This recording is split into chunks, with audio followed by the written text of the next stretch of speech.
자, 우리 이번 시간에는요, 우리 부동산 공법의 기간 중심 중요 지문 정리 시간입니다. 이 기간 중심 중요 지문이 뭐냐 그러면요, 우리 부동산 공법 시험 문제를 우리가 이제 풀 때요, 시험장에서요, 40문제죠. 오지선다형 40문제면 200개 지문이잖아요, 그렇죠? 그 200개 지문 중에서 기간이 나오는 것들이요, 한 20개 이상의 지문이 나옵니다. 또 그 기간이 또 정답이 되는 경우도 또 많죠. 거기서 이제 정답을 만드는 경우가 많아요. 그래서 여기 나오는 지문은 그 지문 자체도 중요한 지문들입니다. 지문 자체도 중요한 지문인데 특히 기간이 나와서 더 중요해지는 그런 지문들만 묶었습니다.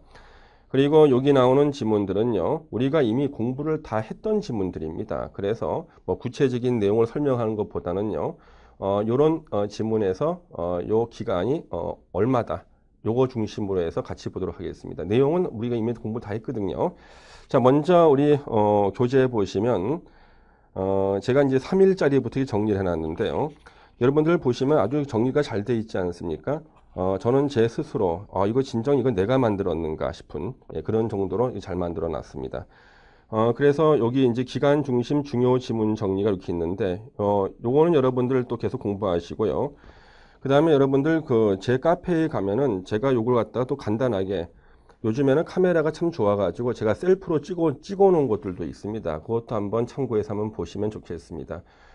그래서 가끔 제 카페에 가셔가지고 거기 작년도 예상 문제, 이제 올해 예상 문제는 7월 달 시험 공고가 나오면요. 시험 공고 나오면 그때부터 제가 예상 문제를 좀 올려놓을 겁니다. 그러니까 그 전까지는 작년도 예상 문제 올려놓은 거 한번 보시면은요. 작년 기출 문제하고 한번 비교를 해보세요. 그러면 작년 기출 문제와 거의 같은 문제들이 제 그 카페에 많이 올라 있을 겁니다. 그러면 그것은 제가 뭐 미 문제를 갖다가 제가 낸 것도 아니고 제가 예상 문제 뽑아놨는데 틀린 지문까지 똑같이 나오는 문제들이 상당히 많이 있었죠. 그래서 올해도 시험 공고일 이후에는요, 제가 또 문제를 또 정리해서 올려놓도록 하겠습니다.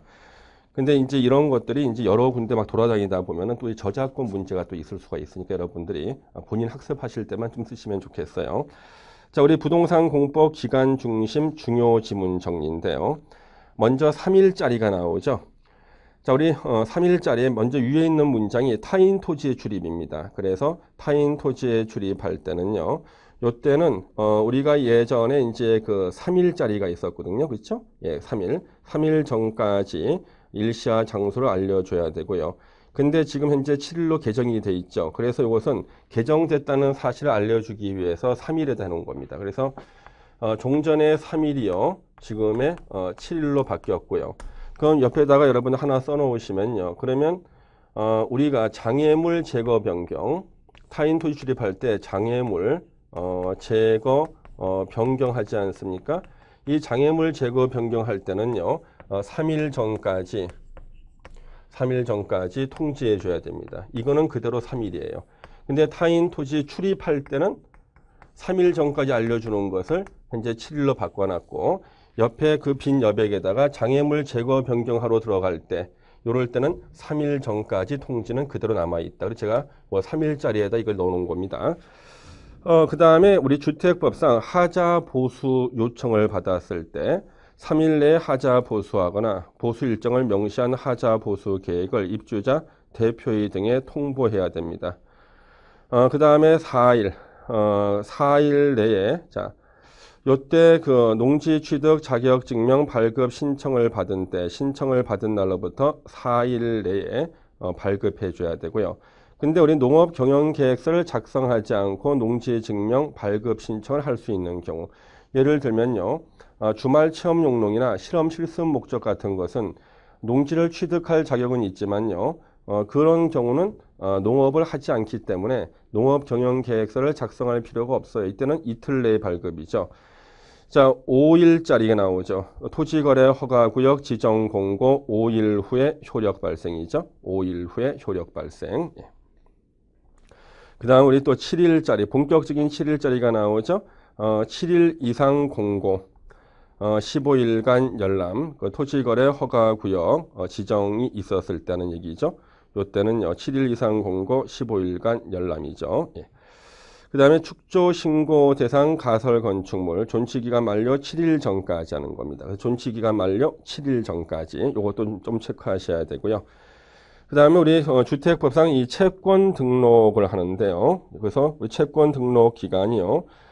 자, 우리 국민주택 채권을 갖다가 이제 상환해 줘야 될 날이 다가오고 있습니다. 근데 만기 7일 이내는요, 이것을 권리 변동을 할 수 없게 만들어 놨습니다. 그 이유는 뭐냐면, 권리 변동이 이렇게 있으면은, 이중 변제 위험이 있기 때문에요. 7일 내는 정지시킬 수가 있다는 거죠. 그 다음에 거기 10일짜리 보시면 대리 경작자 지정 예고에 대해서요. 10일 내 시군구청장한테 이의신청할 수 있다. 농지법에 나오죠. 이의신청 받은 날로부터 7일 내에 신청인에게 통지해 줘야 되고요. 자, 14일짜리가 나오죠. 자, 공청회에서 제시된 의견이 타당하다고 인정할 때 광역도시계획에 반영해야 되고요. 공청회 개최 예정일 14일 전까지 1회 이상 일간신문에 공고해야 됩니다. 그 다음에 다음 문장이 주민의 의견 청취, 도시군 관리 계획안을 공고하고 14일 이상 일반에게 열람을 시켜줘야 됩니다. 네.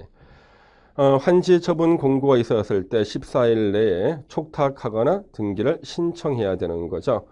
근데 우리 정비법에서는 14일 내가 아니라 그냥 지체 없이 등기 신청이나 촉탁하는 겁니다. 또 우리 정비법상 특별시장부터 시장까지가 기본계획 수립하고자 할 때는 14일 이상 주민에게 공람하고 의견 듣고 심의를 거쳐야 됩니다. 정비법에서 우선 매수 청구 행사할 때도 14일 내에 서면으로 매수 청구를 해야 됩니다. 이거 다 14일짜리죠. 14일짜리는 뭐 그렇게 크게 중요한 것은 별로 없고요. 자, 우리 15일짜리가 있죠. 15일짜리.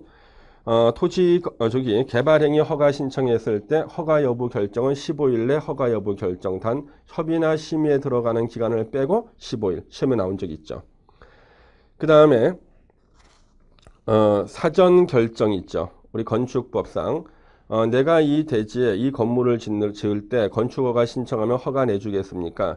이렇게 사전 결정 신청했을 때 요때 15일 내 의견을 제출해야 됩니다. 사전 결정 신청했을 때 사전 결정을 허가권자가 할 때는요. 관계행정기관의 장과 협의하는데 협의 상대방인 관계행정기관의 장은 요청받은 날로부터 15일 내 의견 제출해야 되고요. 주택법상 우리 사용검사 있죠. 사용검사 신청일로부터 15일 내에 해야 됩니다. 이것을 7일 내에 한다고 해서 예전에 기출문제 틀리게 낸 적이 있었어요. 그 다음 우리 주택거래계약 측일로부터 15일 내 시군구청장한테 신고. 이게 뭡니까? 주택거래신고제고 우리 주택거래신고제에서 나오는 기간은 다 15일 날 그랬죠. 다 15일. 주택거래신고제에서는 다 기간이 15일이다. 이렇게 설명드렸죠. 자, 우리 20일짜리가 나왔습니다. 20일. 시장 군수가 인가할 때요. 국공유지 처분에 관한 내용이 포함되어 있을 때 관리청과 협의하고요. 관리청은 20일 내 의견 제시, 정비법에서 나오는 등 참고로 보시면 되고요. 자, 우리 30일짜리. 우리 국토계획법에서 의견 제시는 다 30일로 통일되어 있죠. 네, 30일. 맨 위에 문장. 두 번째 문장. 자, 광역도시계획, 도시군 기본계획이 확정됐을 때 열람기간 둘 다 30일 이상이죠. 이행강제금 부과 처분을 받은 자가 이의 제기할 때요. 30일 내 이의 제기. 시장 군수는 기본계획에 적합한 범위 안에서 노불량 건축물이 밀집하는 등 대통령령이 정하는 요건에 해당하는 구역에 대해서 정비계획 수립해서 주민 설명에 우리 30일 이상, 그렇죠? 그래서 30일 이상의 말이 또 나오고 있죠. 요것도 체크해서 보시고요. 조합 설립 인가 있을 때는요. 30일 내에 설립 등기하게 돼 있죠. 안전진단 요청이 있을 때 30일 내 안전진단 실시 여부를 결정해야 됩니다. 그것도 체크해서 좀 보시면 되겠네요. 그 다음에 정비법상 정비조합 역시 30일 내 등기함으로써 성립합니다. 분양 신청 기간은 30일 이상 60일 이내로 하고요. 20일 범위에서 연장할 수가 있죠. 그 다음에 우리 관리처분계획 인가 신청하기 전에 30일 이상 토지 등 소유자한테 공람을 시켜줘야 되고요. 시장 군수가 인가하기 전에는요. 30일 내 인가 여부 결정해서 그것을 통보해줘야 됩니다. 그 다음에 우리 건축법에서 중요한 거 있죠. 건축물이요, 재해로 인해서 멸실된 경우에 멸실 후 30일 내에 신고를 해야 됩니다. 자, 1월 나오죠. 1월. 개발행위 허가제에서 허가를 받아야 하는 개발행위. 물건을 1개월 이상 쌓아놓는 행위. 개발행위 허가 받아야겠지, 1개월. 그 다음에 재해복구나 재난수습을 위한 응급조치는요, 개발행위 허가 안 받고 할 수 있는데 다 끝나고 나서 1개월 내에 사후 신고하는 거죠. 자, 토지거래 허가에 관한 처분에 이의가 있을 때 1개월 내 이의 신청. 그렇죠? 그 다음 불허가 처분 받았을 때 역시 또 1개월 내 매수 청구할 수 있고, 선매 협의에서도 1개월 내 선매자 지정하게 돼 있죠. 이런 것들 체크해서 좀 보시면 좋겠습니다. 근데 우리 주택부에서 이 40일짜리가 있습니다. 40일. 이거는 투기 과열지구에서 나옵니다. 주택법상 투기 과열지구. 아주 특이한 기간 40일. 저도 왜 40일을 정했는지 그 이유를 알 수가 없어요. 그 해제를 요청했을 때 투기 과열지구 지정 해제를 요청받은 국토부 장관이나 시도지사는요, 40일 내에 심의를 거쳐서 해제 여부를 결정해서 통보해 줘야 됩니다. 자, 45일짜리는 우리 잘 알고 있죠. 도시군관리계획 위반 제한에 대한 처리 결과 통보 45일 내 1회 안에서 30일 연장할 수 있다죠. 자, 이제 여기 60일짜리가 나오는데요. 자, 60일짜리 주민의 의견 청취. 자, 도시군관리계획 위반에 반영할 것인지 여부를 검토해서 60일 내 의견 제시하게 돼 있죠. 60일. 이거는 알아두셔야겠죠. 60일. 예. 환지계획 반영 여부에 대한 검토 결과 통보도 60일 내죠. 환지 예정지 지정의 효력 발생이나 사용 수익을 개시한 날로부터 60일이 경과했을 때, 이때는 임대료 증감 청구 등등을 할 수 없다. 이때 60일은 뭐 거의 제척기간 역할을 하죠. 시험에 자주 나온 것이 네 번째 줄입니다. 도시개발법에서 시행자는 지정권자에 의한 준공검사를 받은 때는 60일 내 환지 처분해야 된다. 시험 자주 나왔습니다. 근데 만약에 지정권자가 시행자일 때는 자기가 자기한테 준공검사할 수 없으니까 이때는 공사 완료 공고를 하고 60일 내 환지 처분해야 됩니다. 환지 처분 공고가 있은 날로부터 60일이 경과했을 때 역시 또 임대료 등의 증감 청구할 수 없습니다. 자, 이제 위반 제한이 있었다. 시장 군수는 정비계획 위반 제한이 있을 때는 60일 내 정비계획 반영 여부를 제한자한테 통보해 주고요. 부득이한 사정이 있을 때는 한 차례만 30일 연장할 수가 있고요. 사업 시행자는 사업 시 인가 고시가 있은 날, 그렇죠? 인가 고시가 있은 날로부터요. 그때 60일 내에, 그렇죠? 60일 내에 분양 공고를 하게 되어 있습니다. 이때 이 60일 내 분양 공고인데요. 60일 내 분양 공고잖아요. 근데 예전에는요, 이게 21일 내였습니다. 옛날에는 이게 21일 내였는데 요것이 이제 60일로 몇 년 전에 바뀐 거죠. 그렇게 보시고 사업시 인가 이후 시공자를 선정했을 때는 시공자와 계약을 체결한 날로부터 60일 내 분양 공고하는 겁니다. 그 다음에 사업계획 승인권자는요, 사업계획 승인 신청 받았을 때는 승인 여부에 대한 통지는요, 60일 내죠. 그 다음에 우리가 왜 그 주택법에서 시험에 가장 많이 나오는 것 중에 한 가지가요, 저당권 설정 등의 제한이죠. 저당권 설정 등을 제한하는 기간, 입주자 모집 공고 승인 신청일 이후부터 입주 예정자가 주택 대체 소유권 이전 등기를 신청할 수 있는 날이 60일까지 저당권 설정 등의 행위를 해서는 안 됩니다. 자, 2월짜리가 있죠. 도시개발법상 주거용으로 사용하는 건축물을 이전하거나 철거할 때는 늦어도 2월 전에 통지를 해줘야 되고요. 주택종합계획의 연도별 계획은 2월 말까지 수립. 2월짜리가 나오죠. 그 다음 우리 3월짜리, 우리 3개월짜리가 나옵니다. 이제 우리 교재 4페이지에 3개월짜리.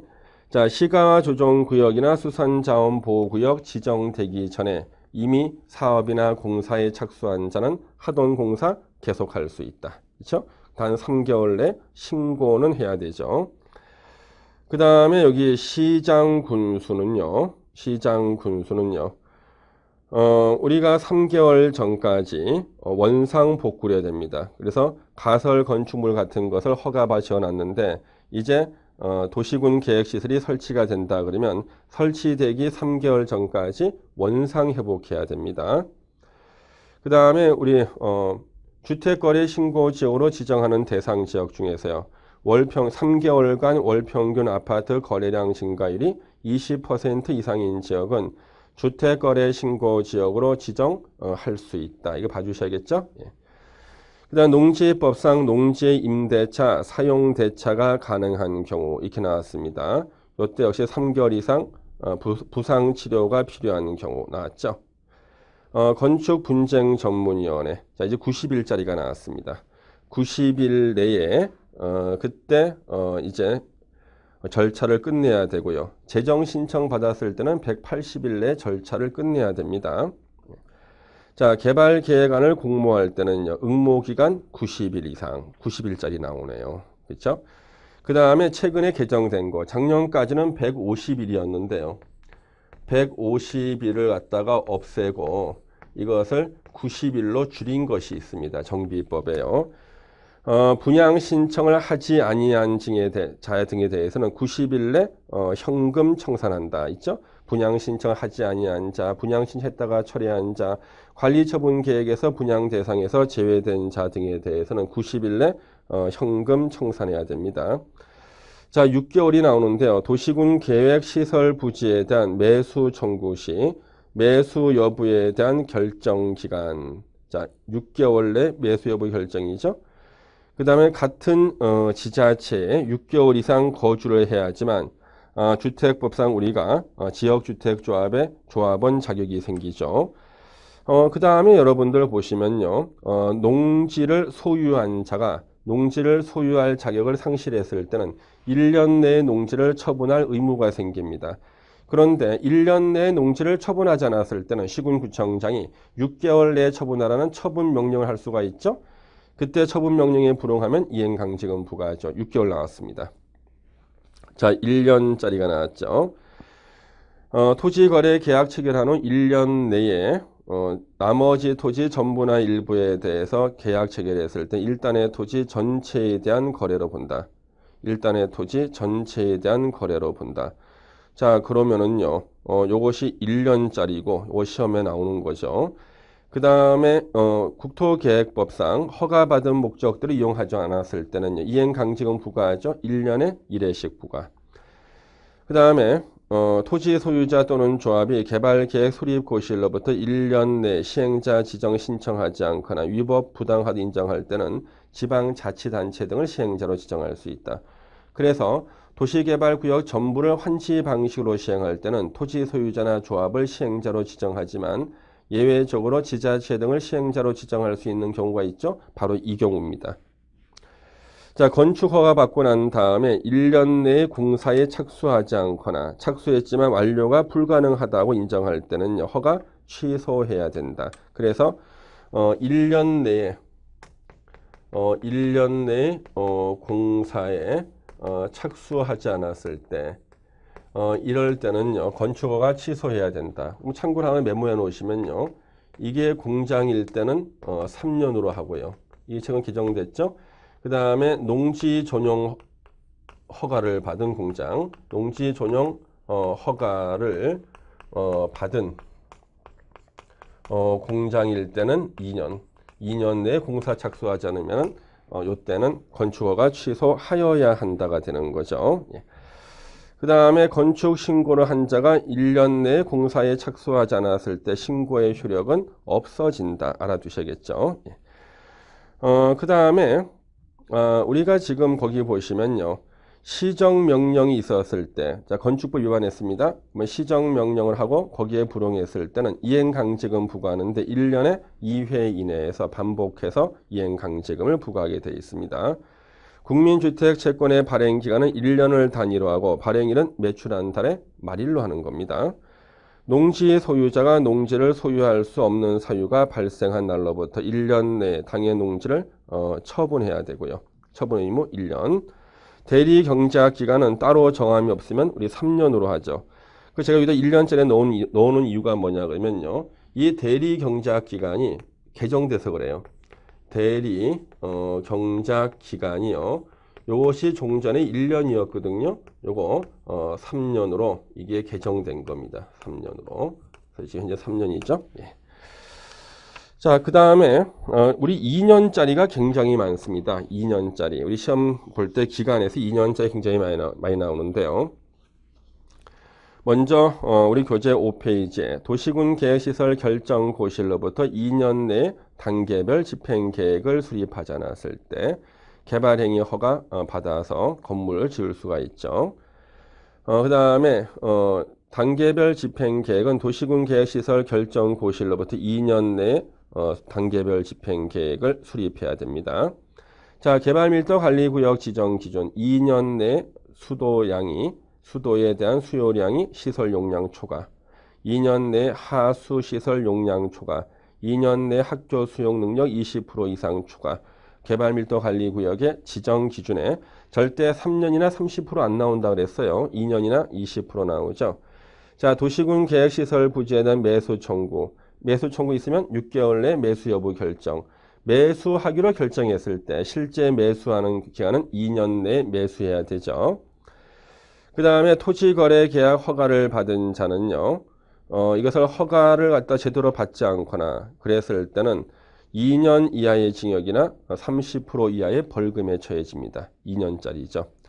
도시개발법상 시행자 변경 사유 2년 내에 사업에 착수하지 않았을 때 시행자 변경할 수 있다.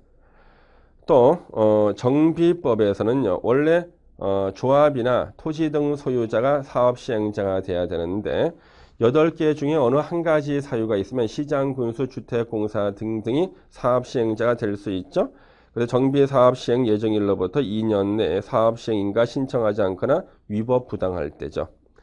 자, 우리 투기 과열 지구내 조합 설립 인가 후 조합원이 될 수 있는 경우 양도자가 세대원 전원이 해외로 이주하거나 세대원 전원이 2년 이상 해외에 체류하고자 할 때 그때는 조합원이 될 수가 있습니다. 양수받은 자 조합원 될 수 있다. 그 다음에 축조신고 대상 가설 건축물의 존치 기간은 2년 이내로 합니다. 2년 이내. 사정 결정을 통지받은 날로부터 2년 이내에 건축 허가를 신청해야 됩니다. 만약 안 했을 때는 사전 결정 효력이 상실된다. 중요한 지문이죠. 건축 허가 제한 기간 2년짜리 중에서 제일 많이 나온 것이 이 건축 허가 제한 기간이에요. 건축 허가 등의 제한. 이때 등은 착공이죠. 건축 허가나 착공을 제한하는 건데 요때 요 제한 기간이요.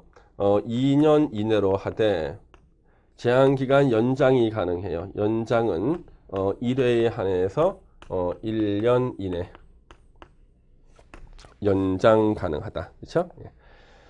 요것이 2년짜리 중에서 가장 많이 나왔습니다. 예. 그 다음에 임시 사용 승인 기간 2년 이내 연장 가능하다. 연장 가능하지만 횟수나 기간 제한 없고요. 막연히 대형 건축물이거나 안방 공사일 때 연장 가능하죠. 예. 주택조합 설립인가 받은 날로부터 2년 내에 사업계획 승인을 신청해야 되고요. 그렇죠? 그 다음에 종전에는 2년짜리였지만 이게 3년으로 바뀐 것이 하나 있습니다. 사업계획 승인받고 3년 내에 공사 시작해라. 이것은 우리의 2년이 3년으로 바뀐 거죠. 그래서 제가 2년짜리 넣어놨습니다. 이거 3년으로 개정된 걸 체크하라는 얘기죠. 이렇게요. 종전에 2년이었다. 예. 그 다음에 2년 내 국민주택 규모의 주택이나 조합주택 건설하지 않았을 때는 임대계약 취소나 환매할 수 있는 거. 요것이 주택법에 나오죠. 저당권 설정 등의 제한 규정을 위반했을 때는 2년 이하의 징역이나 2천만 원 이하의 벌금에 처해집니다. 자, 이제 3년짜리가 있습니다. 저기 3년짜리 보시면 우리 교재 6페이지죠. 자, 광역계획권 지정 후 3년 내에 승인 신청이 없을 때는 국토부 장관이 광역도시계획 수립한다. 3년 나왔죠. 그 다음에 지구단위 계획 구역 지정 후 3년 내 지구단위 계획을 수립해야 된다. 안 하면 3년이 되는 날에 다음 날에 지구단위 계획 구역 지정의 효력이 상실된다. 실효. 이것도 시험에 자주 나왔던 지문이네요. 자, 개발행위 허가 제한은 1회 한에서 3년 이내 연장 가능하죠. 연장 1회 한에서 2년 이내 연장할 수가 있습니다. 단계별 집행계획, 1단계 집행계획 3년 이내 계획, 2단계 집행계획 3년 이후에 해야 될 계획이 포함되고요. 자, 토지거래 허가제에서 우리의 허가 기준, 농지 등을 수용당하거나 협의 양도한 자는 3년 내에 대체 토지를 취득할 때는요, 허가를 받을 수 있다. 그렇죠? 3년. 그 다음에 우리 국토계획법상 3년 이하의 징역이나 3천만 원 이하의 벌금에 처해지는 처벌 규정이 있죠. 어떤 게 있습니까? 개발행위 허가 규정 위반, 그 다음에 시가와 조정구역에서 허가 규정 위반, 그랬을 때는 3년 이하의 징역이나 3천만 원 이하의 벌금이었어요. 자, 도시개발구역 지정 해제가 의제되는 경우 도시개발구역 지정 고시 후 3년 내에 실시계획 인가 신청하지 않았을 때 3년이 되는 날에 다음 날에 도시개발구역 지정은 해제된 것으로 본다. 그 얘기 나와 있죠. 그 다음에요. 우리 지분 쪼개기를 방지하는 규정이 정비법에 나오죠. 그래서 건축물의 건축이나 토지 분할을 3년 이내 기간 또한 제한할 수 있고 1회 안에서 1년 연장할 수 있다. 건축법상 가설 건축물 존치 기간은 3년 이내일 것. 다만 도시군 계획시설 사업이 시행될 때까지 그 기간을 연장할 수 있다. 그렇죠? 존치 기간 3년 이내. 그 다음에 우리 주택 상환 사채의 상환 기간 시험에 자주 나왔죠. 우리 주택 상환 사채 아주 자주 나왔습니다. 주택 상환 사채 상환 기간 3년을 초과할 수 없다. 근데 이거 예전에 이것이 3년을 갖다가 5년으로 틀리게 나왔다고요. 5년 틀리죠. 왜요? 일종 국민주택 채권의 상환 기간이 5년이 되는 날 상환한다고 나왔었거든요. 예. 그 다음에 공급 질서 교란 행위 금지 규정 위반했을 때 3년 이하의 징역이나 3천만 원 이하의 벌금에 처한다는 규정이 있다는 거죠. 예. 이 3년짜리. 자, 우리 5년짜리 이제 보겠습니다. 우리 교재 7페이지에 5년짜리. 우리 5년짜리 먼저 위에 4개 묶어놨어요. 5년마다 재검토가 4개 나오죠. 먼저 도시군 기본계획, 도시군 관리계획, 그 다음에 정비 기본 방침, 그렇죠? 예. 정비 기본 방침, 그 다음 정비 기본 계획, 요 4개. 그러니까 국토계획법에 2개, 정비법에 2개. 5년마다 재검토 총 4개가 나와요. 그 다음에 우리요, 약간 구석집니다만은요, 우리 국토계획법에서 도시군 관리계획 위반할 때 기초조사 등을 생략할 수 있는 경우가 있어요. 도시군 관리계획 위반일 5년 전 이내에 토지 적성 평가를 실시한 지역에 대해서는요, 기초조사 등등을 생략할 수 있다. 시가화 조정구역을 이제 시도지사가 지정하는 게 원칙이죠. 시가 유보기간 5년 이상 20년 이내. 이거 시험에 무진장 나왔습니다. 그래서 시가화 조정기간, 시가화 조정구역의 그 조정구역의 유보기간이죠. 조정구역 유보기간 이거 5년 이상 20년 이내로 되어 있습니다. 최근에 벌써 한 3번 정도 나왔어요. 예, 5년 20년 이내. 그 시가 조정구역은 원칙이 시도지사가 지정하는 바뀌었습니다. 작년까지는 국토부 장관이 지정했지만 올해부터는 시도지사 지정이 원칙. 예외가 있죠. 국가계획과 연계할 때는 국토부 장관이 시가 조정구역 지정할 수 있다는 그런 예외가 있습니다. 그 다음에 우리 토지거래 허가구역을 국토부 장관 또는 시도지사가 지정하죠. 작년까지는 국토부 장관 지정, 올해는 국토부 장관 또는 시도지사가 지정. 지정할 때 5년 이내 기간을 정해서 허가구역 지정할 수 있고요. 5년 범위 내에서 허가받은 목적대로 이용을 해야 됩니다. 예. 도시개발법상 청산금을 받을 권리 또는 징수할 권리는 5년간 이를 행사하지 아니하는 때는 시효로 인하여 소멸한다. 그렇죠? 청산금 소멸시효 5년. 도시개발 채권의 소멸시효 원금은 5년, 이자는 2년. 이것도 시험에 무진장 많이 나왔습니다. 그래서 원금 5년, 이자 2년. 도시개발 채권의 상환기간 5년 내지 10년 범위 내에서 조례로 정한다. 계속 나오죠. 정비법상 청산금 역시 소멸시효 5년이고요. 그러면 소멸시효는요. 청산금의 소멸시효는 도시개발법이든 정비법이든 다 똑같이 5년입니다.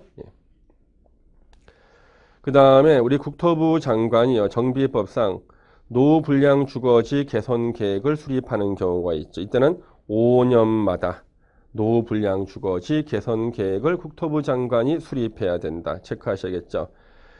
특별 건축구역을 지정하죠. 건축법에서. 특별 건축구역 지정은 5년 내에 착공이 이루어지지 않았을 때는 특별 건축구역 지정을 해제할 수 있다. 이거 5년이고요. 1년이 아닙니다. 1년 내에 공사에 착수했을 때 건축허가 취소할 수 있다가 나오죠. 일종 국민주택 채권의 원리금은 5년이 되는 날에 상환한다. 그렇죠? 5년. 그래서 주택 상환 사채가 3년 초과 금지. 5년짜리가 일종 국민주택 채권이기 때문에 5년으로 틀리게 나온다 그랬어요. 주택법상 내력구조부에 대한 하자 보수 기간. 자, 주택법상 이 하자 보수할 때요. 이것도 시험 몇 번 나왔는데요. 우리 서 있는 게 힘들죠. 서 있는 것은 10년간 하자 보수. 누워 있는 건 덜 힘들죠. 덜 힘든 거 5년간 하자 보수입니다. 자, 서 있는 거 뭐 서 있습니까? 기둥하고 내력벽이죠. 기둥하고 내력벽은 서 있으니까 힘들다. 10년간 하자 보수. 그 다음에 이제 5년간 하자 보수는 누워 있는 거. 누워 있는 게 뭡니까? 바닥, 보 하고 지붕은 가로로 누워 있죠. 이거는 5년간 하자 보수예요. 그 다음에 농지 전용 허가나 전용 협의, 전용 신고하고 나서요. 5년 내에 다른 목적으로 사용하고자 할 때는 시군구청장의 승인을 얻어야 됩니다. 자, 8년 이상 농업 경영을 한 후 이농한 자는 이농 당시 소유 농지 중에서 1만 제곱미터 이내의 것에 한해서 이를 소유할 수 있다. 8년 이상 농업 경영을 하고 이농할 때요. 우리 8년 이상 농업을 하잖아요. 그러면 지력이 급속하게 떨어져서 9년째는 농사가 안 됩니다. 그래서 8년 지나고 농지를 파는 것은 정당한 서에서 팔았죠. 그래서 1만 제곱미터까지는 소유할 수 있게 해줍니다. 8년짜리 딱 하나 있습니다. 자, 우리 이제 10년짜리 같이 보시겠어요? 10년짜리. 자, 우리 10년짜리 맨 위에 보시면요. 도시군 관리계획 결정 고시로부터 10년 내에 도시군 계획 시설 설치에 관한 사업이 시행되지 아니한 때는요. 타당성 검토에서 입안에 반영한다. 정비구역하고 택지개발지구에서는요. 자, 사업이 완료되는 10년이 경과되면요. 반드시 지구 단위 계획구역 지정해야 된다. 의무적 지정 나오죠. 자, 그 다음에 도시군 계획시설 결정 고시부터 10년 내에 도시군 계획시설 사업이 시행되지 않으면 지목이 대인 토지 소유자는 내 땅 사가라 매수 청구할 수 있다. 10년 나왔죠? 도시군 계획시설 채권의 상환 기간은 10년 이내로 하고요. 10년 이내. 그렇죠? 또 10년짜리가 뭐가 나오나요? 자, 도시군 계획시설이 결정 고시된 도시군 계획시설을 설치할 필요성이 없어진 경우나 10년이 지날 때까지 설치가 시행 안 됐을 때는요. 그 현황과 단계별 집행계획을 해당 지방의회에 보고하고요. 지방의회는 지자체 장한테 그 해제를 권고할 수 있다. 해제 권고 제도가 나와 있네요. 그 다음에 특별시장, 광역시장, 우리 특별자치시장, 특별자치 도지사 포함됐죠. 그래서 이런 사람들이 정비 기본 계획을 수립할 때는 10년 단위로 수립을 해야 됩니다. 자, 주택종합계획, 연도별 계획과 10년 단위 계획으로 구분하죠. 자, 내력구조부 하자 보수 기간 이미 써놨죠. 자, 내력벽하고 기둥은 몇 년 그랬습니까? 요거 시험에 나왔었죠. 내력벽하고 기둥은 10년. 그렇죠? 서 있는 게 힘들다고 기둥하고 내력벽 10년간 하자 보수. 그 다음 우리 20년짜리가 있어요. 20년짜리. 자, 20년짜리 중에서 제일 많이 나왔던 거. 도시군 계획시설 결정 고시 후 20년이 경과될 때까지 사업이 시행되지 아니한 경우는 20년이 되는 날에 다음 날에 그 효력을 잃는다. 실효된다. 20년. 준공된 후 20년 이상 범위에서 조례로 정하는 기간이 지난 건축물은 노후불량 건축물이다. 20년. 자, 2종 국민주택 채권의 그 상환 기간은 20년을 초과할 수 없다. 역시 20년 나왔죠? 예. 그 다음에 우리 40년이 우리 제일 길어요. 우리 시험 범위 제일 긴 게 40년인데요. 40년짜리 하나 있죠. 건축물을 준공일 기준으로 40년까지 사용하기 위해서 보수 보강 비용이 신축 비용보다 클 것으로 예상되는 건축물은 노불량이다. 나왔죠. 여기까지 우리 이제 시험에 나오는 중요한 기간이 들어간 지문을 다 보셨는데요. 자, 여러분들 요 지문을 갖다가 한번 읽었습니다. 근데 우리가 낯선 지문은 거의 없습니다. 왜? 우리 기본서 공부했죠? 그 다음에 우리 또 심화 강의 또 공부했고요. 또 핵심 요약도 공부하고 있지 않습니까? 그래서 우리가 벌써 몇 번 반복해가지고 이미 익히 알고 있던 지문들인데 이 지문을 날짜 순으로 날짜에서는 또 여러 개 날짜가 나올 때 말이죠. 교과서 순서대로 제가 다시 재배치를 해놨습니다. 그래서 여기 나온 지문은요. 시험에서 무수하게 많이 나오는 지문들. 그래서 이 지문들 특히 기간을 잘 체크하면서 보시면은요. 시험에서 몇 문제를 더 맞힐 수가 있습니다. 그 밑에 제가 그 도서관 가는 그림 그려놨죠? 예, 제가 도서관 가는 그림입니다. 잔잔한 바다는 결코 유능한 항해사를 만든 적이 없다. 그래서 제가 여러분들 유능한 항해사를 만들기 위해서 제가 거친 바다가 되어야겠습니다. 여기까지 여러분들 우리 특강 중요한 핵심 사항들 정리했죠. 나중에 이제 우리 또 예상 문제 또 몇 개 또 외우시고 그러면 부동산 공법 문제가 아무리 어렵게 나온다 그래도 우리가 60점 넘는 것은 전혀 어렵지 않습니다. 앞으로 우리 또 계속 진행되는 또 문제풀이 강의 있죠. 여러분들 계속 문제 풀고 나중에 또 예상 문제 풀고 모의고사 풀고 그렇게 하시면은요 좋은 성적 나올 수 있겠습니다. 자, 수고하셨습니다. 감사합니다.